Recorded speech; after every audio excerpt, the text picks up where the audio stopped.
cortá-lo. Mas montando ele, ele fica assim. Vamos ver. Vem. Bora.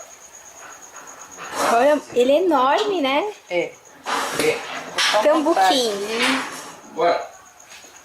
Montar ele aqui, né? Pra cá. Cabeça. E aqui o rabo. Esse é o tambaqui. Tivemos que cortar. Tambaqui, eu falei o nome errado.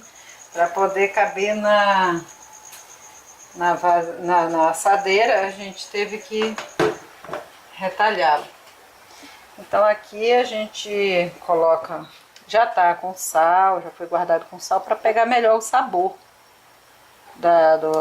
do peixe, porque senão ele fica muito aguado, porque é de água doce, né? Então foi guardado com sal um pouquinho para ficar bem gostoso. Eu jogo um pouquinho de vinagre, né?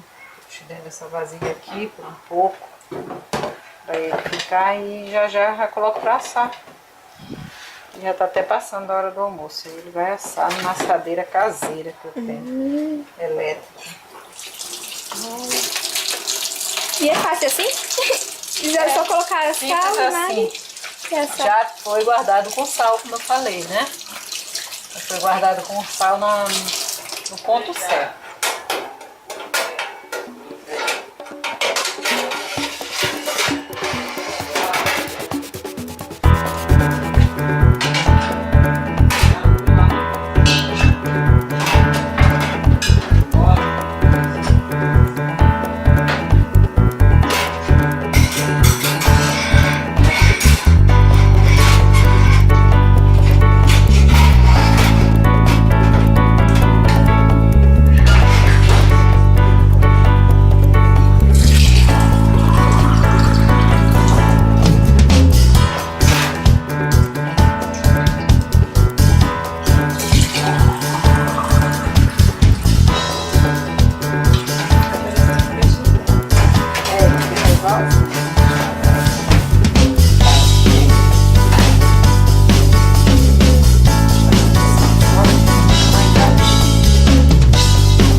Depois a gente assa o resto.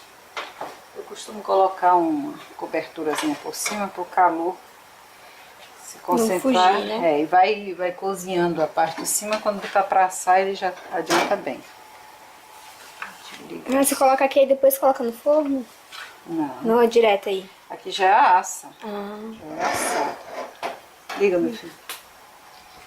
Pronto. Já está assando o nosso peixe. Aqui a gente vira, depois que já está confirmado. Ah, é? Já ficou. Mas o cinto de segurança é mais...